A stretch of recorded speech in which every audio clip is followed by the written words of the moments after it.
So I know that there's a lot of players that are playing Overwatch, playing by themselves, and wondering what characters should I play to try to rank up if I don't have anybody that I know that I can play with. That happens to a lot of players, and I'm going to say even the majority of players. And today I want to talk about 3 heroes that are honestly very good in that situation. They have a lot of stuff that they can do, they are very self-reliant, and overall you seem to be able to carry with these heroes at least decently well, and I think they would be good picks to try to pick up to main, or to play if you are playing by yourself in a solo queue match. With all that said though, let's get started. So I think one of the classic examples that comes to my mind when I think about characters that can kind of play without their team, or with their team, but can really just kind of do everything, is Roadhog. He's a character that, again, can work with his team if he needs to, and can protect them, and can play around them, but as well, if your team's just not doing too hot, or if you just don't have a great team comp, he can still play by himself. And he can kind of do this just with his whole kit. I think the number one thing people think about when playing Roadhog is, of course, that shift, that hook, pulling them in, getting kills, getting picks. And yeah, that's a great thing about playing him as solo queue. If you do get great at getting hooks, you can win a match just by always having more people alive than the enemies, and that's a nice thing about him. But that's not the only good thing about Roadhog, and I think a lot of people forget about that. I think something that maybe is even more important than the hook right now is a self-heal.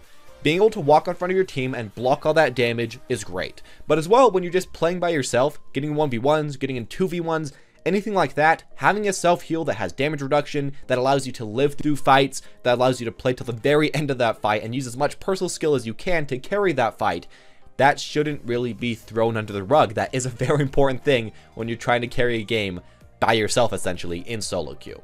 Something else, though, that I guess is also kind of important about his kit is that he does a good amount of damage, and he's kind of tanky, so you don't have to get way too much healing. I mean, you have your own self-heal, so that's kind of nice, but just your amount of health, you don't have to be healed all the time, which is great. And as well, your amount of damage means that you don't have to really rely on your DPS all the time. You can kill people by yourself. You can take out tanks. You can take out supports. You can take out flankers. You can take out pretty much everybody. And even if your verse is just a huge amount of shields, well, his alternate fire does a ton of damage against shields.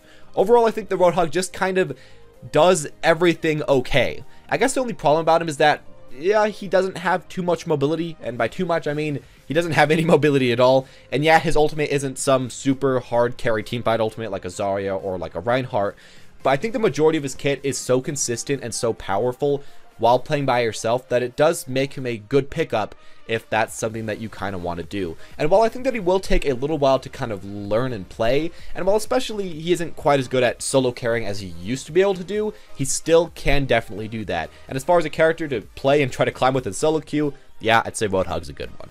So I guess some people might say that this next choice is a bit preemptive because, yeah, Brigita isn't actually in ranked yet, but I think just purely by theory crafting and looking at her kit, it's pretty easy to tell that, yeah, she's a very good character to play in solo queue. I think as well, though, she's a great character for duo queue, but I'll talk about that, I guess, a little bit later.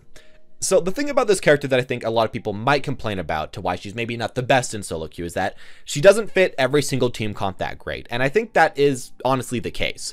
Maybe playing Moira will fit more team comps, or maybe playing Mercy will fit more team comps. But I think the important thing about solo queue to remember is that team comps aren't always the most important thing. And if you look at the top 500 ladder, there are plenty of Torb 1 tricks, Symmetra 1 tricks, all of that shabam. Sometimes just having a character that can do a lot might be better than having a team comp that on paper is better. And I think that's kind of where Brigita will go in competitive. I think the fact that she can just kind of do everything is going to make her a great character to main, because you can kind of fill and fit the jobs that your team doesn't do. Like, let's say your team doesn't really have that much crowd control, you can focus on that in your game. Let's say your team isn't very tanky, maybe they only have 1 tank, well, you can try to focus on protecting your backline a little bit more that game, or on just holding up your shield, or just trying to keep them alive more, keep the enemies back and create some space. You can do that. Let's say you just need some healing, well, she can do that a little bit better than Yada or than Lucio, so she can kind of do that as well. I think the fact that she can kind of do everything makes her a good pick for solo queue and a good main for solo queue, because you will be able to pick her in almost every situation and at least have something that you can add to your team, and I'm going to say not all characters can do that.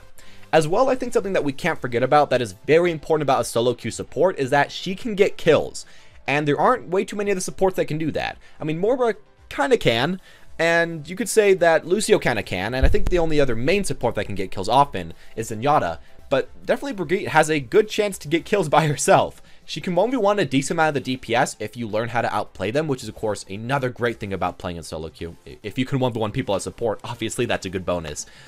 But her playing out damage and her burst potential and her ability to actually kill 200 HP heroes compared to most of the other supports, I think should kind of show that, yeah, she does have a good place in solo queue where personal performance sometimes can outweigh team play.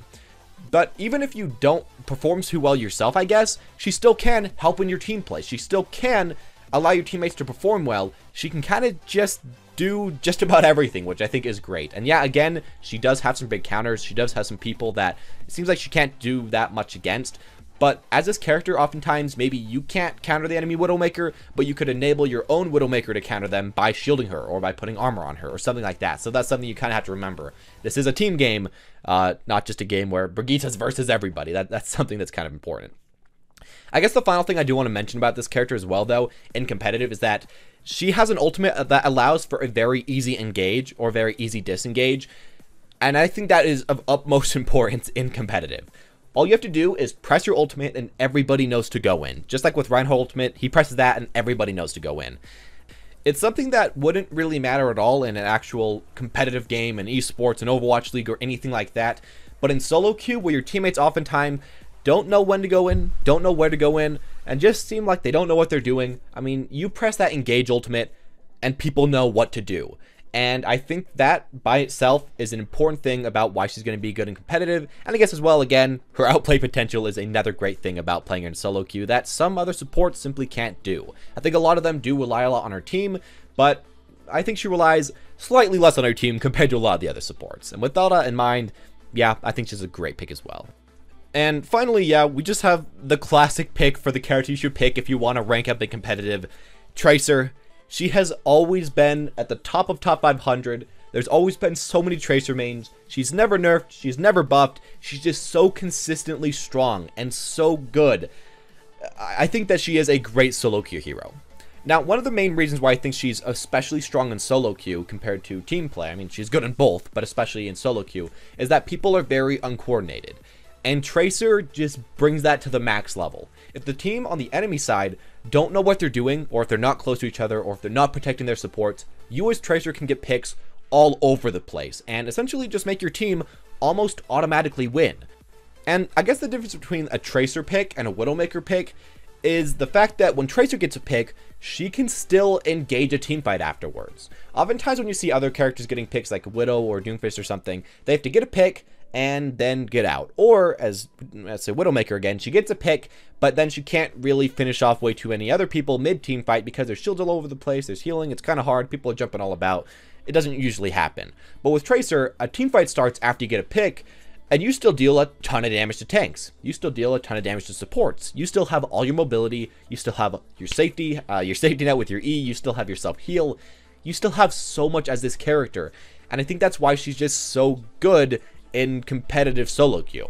And I guess one thing you have to keep in mind about solo queue that makes her especially good is that oftentimes you won't face her counters. And I think some of the reasons why sometimes she stops working as well in esports is that, yeah, sometimes they'll pick out a McCree, the enemy team plays really close to each other, and the Tracer just starts to lose some value, especially on certain maps. But in competitive games, solo queue, that almost never happens. I mean, a lot of cases, if the enemy team doesn't have a hit scan main, they just won't play hit scan.